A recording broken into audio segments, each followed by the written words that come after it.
It's been so long, I can't control myself. That's what Nancy whispered into my ear. Hearing her soft voice, my pulse quickened, and I felt heat spreading throughout my body.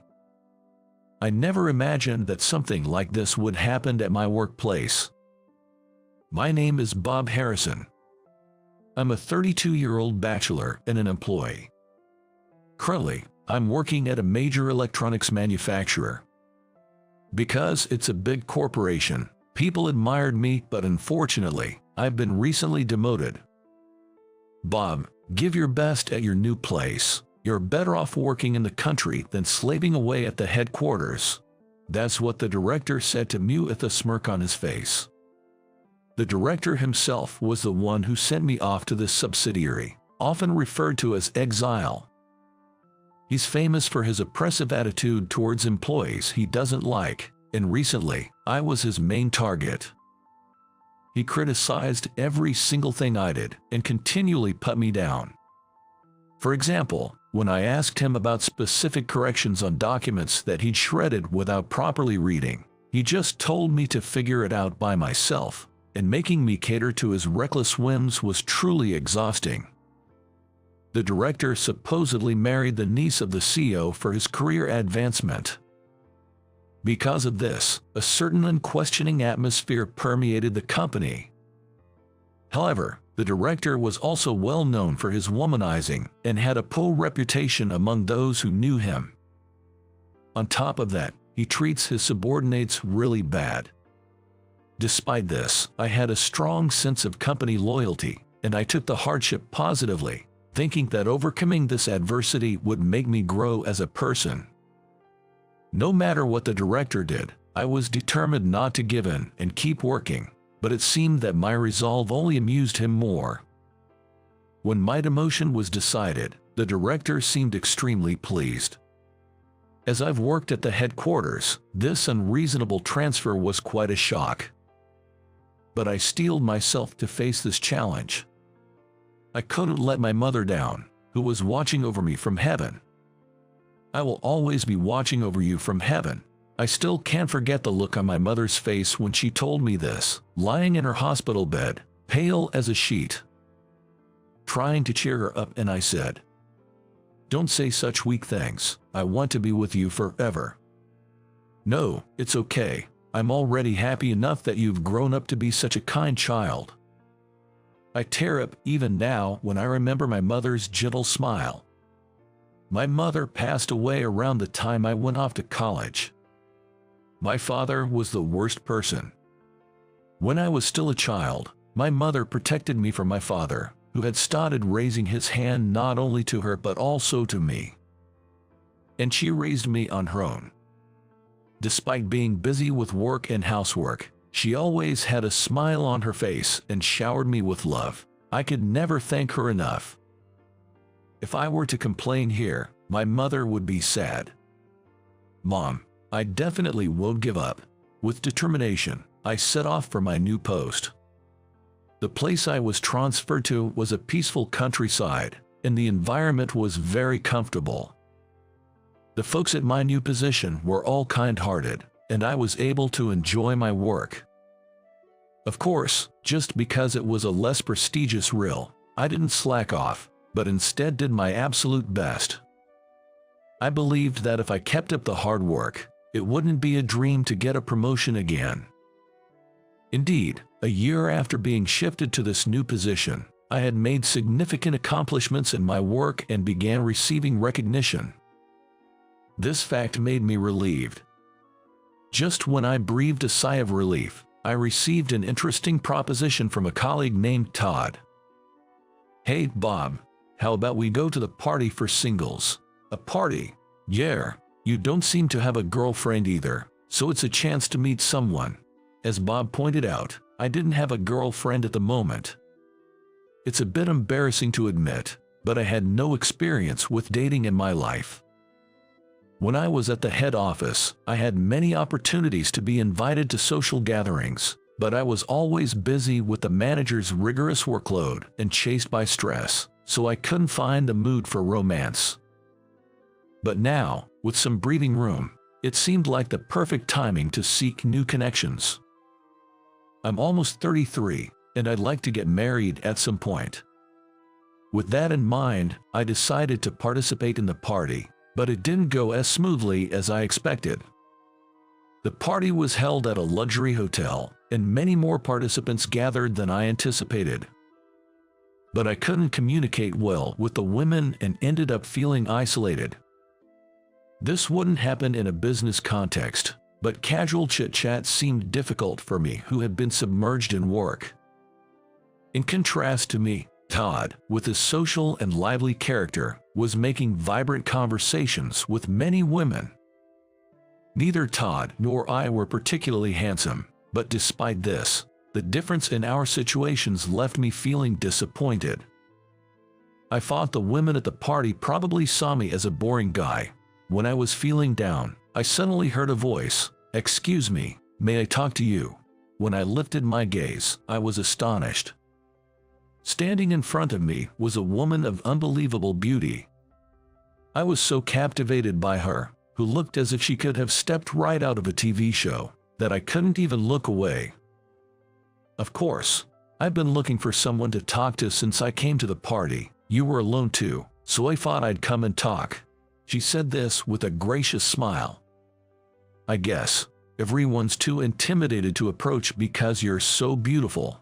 Oh, you're a smooth talker.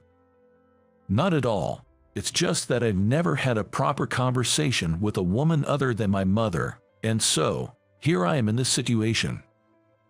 Oh, you have a good relationship with your mother. That's wonderful.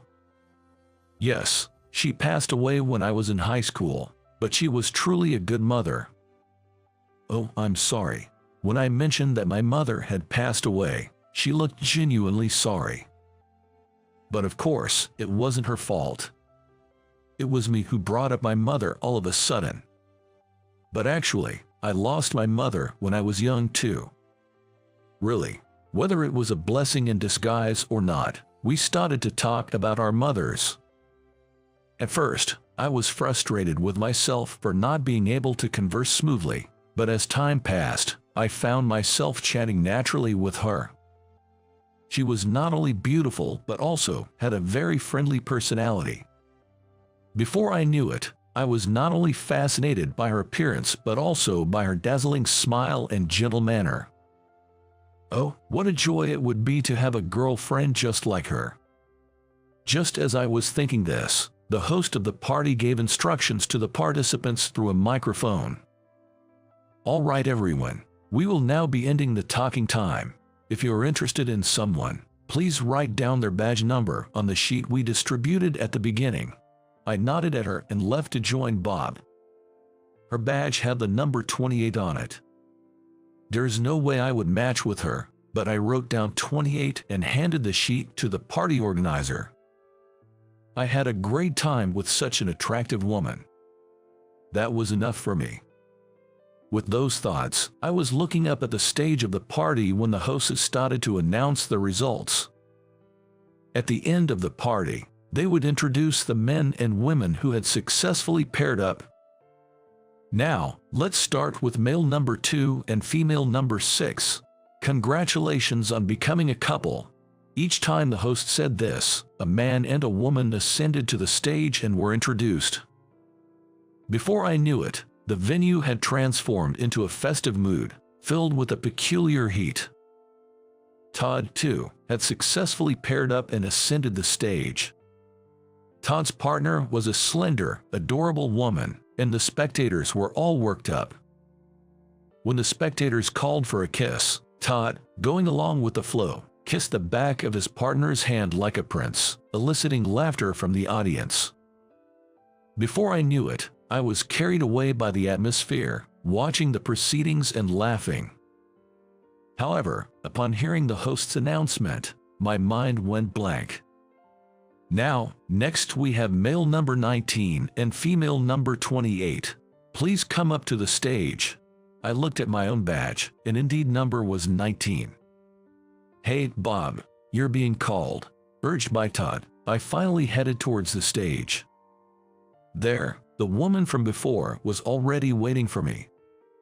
I never dreamed that she and I would be paired. What a beauty she is. The lucky number 19 man must be over the moon.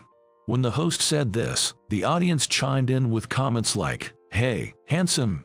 It was one thing to be an observer, but being the center of attention was unbearably embarrassing. It seemed like she felt the same, her face turning a deep red. But then, the audience made a further demand of us. Just like they had with Todd earlier, they called for a kiss. I was petrified and didn't know how to respond, but I couldn't just stand there on stage forever. As I was struggling, the woman next to me gave a quick peck on my cheek. In that moment, my mind went blank again as I was surrounded by cheering. I never imagined I would kiss a woman in such a way. Finally, we were allowed to step down from the stage, and she and I looked at each other. I never imagined that I'd be paired with you in my wildest dreams. Me neither, but let's drop the formalities now that we're a couple. Okay, can I ask your name? I'm Nancy Miller. Nice to meet you. Saying so, Nancy extended her hand like a lily. I touched it, feeling my heart pounding. I'm Bob Harrison. Nice to meet you. After ending the party like that, Nancy and I decided to chat for a bit in the hotel lounge. We still knew little about each other. Wow, what a night. Who knew a matchmaking party would get everyone so fired up? I was surprised too. And while it was only for about an hour, Nancy and I talked more about each other. Nancy was 30, and she was in another country until last year, but she preferred being in Japan. When I told her where I work, Nancy looked surprised. "Oh, you work at that electronics manufacturer?" "Yeah, why? Something wrong?" "No, it's just a big company." I felt a little strange about Nancy's reaction, but we exchanged contact details and parted ways. We agreed to go out for a meal another time. We were both working adults, so coordinating our schedules would be a bit of a hassle, but little did I know, an unexpected development was waiting for me. A week after meeting Nancy, a new manager was assigned to our division and was introduced during the morning meeting. I was nervous about meeting the new boss, but when I saw who it was, I was at a loss for words. The one who was there was me, in a relationship with a woman named Nancy Miller. It's Ms. Nancy Miller, who has been promoted to the position of section chief. Until last year, she was abroad gaining experience, they announced. "I'm Nancy Miller. Nice to meet all of you," she exclaimed. In stark contrast to my shock, Nancy maintained her poker face as she greeted everyone. However, I did not miss her gaze towards me and the silent later message she sent through eye contact. Then, Nancy and I gathered in the break room. "Why are you here?" I asked. "I'm sorry, I really wanted to tell you, but I had to keep it a secret due to confidentiality," she replied with an apologetic expression. As for me, I had no intention of blaming her. I was just taken aback by this surprising coincidence. However, Nancy cast a worried look my way. "Do you mind having your girlfriend as your boss?" she asked. "No, not at all. I like you, Nancy," I stuttered. Upon hearing this, her face lit up with happiness. "Me too. I really like you, Bob. I get so nervous and blush whenever I'm around you," she admitted. Indeed, her face was crimson red. "It's been a long time since I felt this way. My body isn't listening to me," she confessed, whispering in my ear. Her whisper sent my heart racing, and my body grew hot. I could not have imagined that such a turn of events would happen in the office. But honestly, I didn't mind that Nancy was my boss. She was a very talented individual. Upon our reunion at the office, we confirmed our feelings for each other and officially started dating. We didn't make our relationship public, but I was able to work happily with her. I felt like I might have a special connection with Nancy. Such happy days passed, But a new incident occurred 1 month after we started dating. Surprisingly, the director who had transferred me came to see me on the name of a routine inspection. Looking at the director with a meaningful expression, I had a bad feeling. "Long time no see, Bob," he said. "Hello," I responded. "I'm sure you're finding this new place quite comfortable. I came today to make sure you can continue working here," he added. "Pardon," as I widened my eyes in surprise, the director laughingly continued. "Well, there are talks of bringing you back to headquarters, but you prefer it here, don't you? So, I came to ask the director to let you stay." In other words, the director was there to prevent my return to headquarters. I trembled at the director's deviousness. "Director, you..." No, quite the opposite. If anything, you should be grateful. That's something I'll discuss with my father." Suddenly, Nancy appeared. On seeing her, the director's face turned pale. Nancy, why are you here?" "Didn't you know? I'm here to learn. On my father's orders," she responded. What do you mean by Nancy's father?" "Bob, what are you saying? Nancy is the president's daughter. Be respectful." At that moment, everything clicked into place in my mind. The president's last name was Miller, too. And no matter how much the director was a relative of the president, he would never dare to disrespect Nancy, the president's daughter. "There are also other unpleasant rumors about you. I plan to report everything to my father. Just you wait." "No way." With that, the director collapsed on the spot. It seemed that the fact that Nancy was the president's daughter was only known to a few executives. Afterwards, thanks to Nancy reporting everything to the president, the director's reputation took a nosedive and he ultimately left the company. Apparently, his wife also took this opportunity to investigate the director's personal life, confronting him with numerous proofs of infidelity. Having betrayed his wife as well, the director apparently had no choice but to leave the company. The director is now said to be living alone, chased by child support payments for his children. What goes around comes around. I was surprised to find out that Nancy was the president's daughter, but of course, my feelings for her haven't changed. "Do you mind that I'm the president's daughter? Are you sure I'm good enough?" When I asked her that, she gave me a kiss on my cheek. So, a year after we met, we both received recognition for our achievements and were assigned to work at the headquarters, continuing our relationship while working. And another year later, when things had settled down, we got married. I was worried whether the president would accept me, but he readily gave his approval. About this matter, Nancy said this: "I think my father saw a lot of himself in you, Bob." "What do you mean?" "Like you, my father has been working hard to grow the company despite the loss of my beloved mother. You remind him of himself, and I fell in love with that side of you." Nancy, even when times are tough, as long as you don't give up and keep looking forward, heaven never helps the men who will not act. I looked up at the sky and once again said thank you to my mother for bringing such a good match into my life.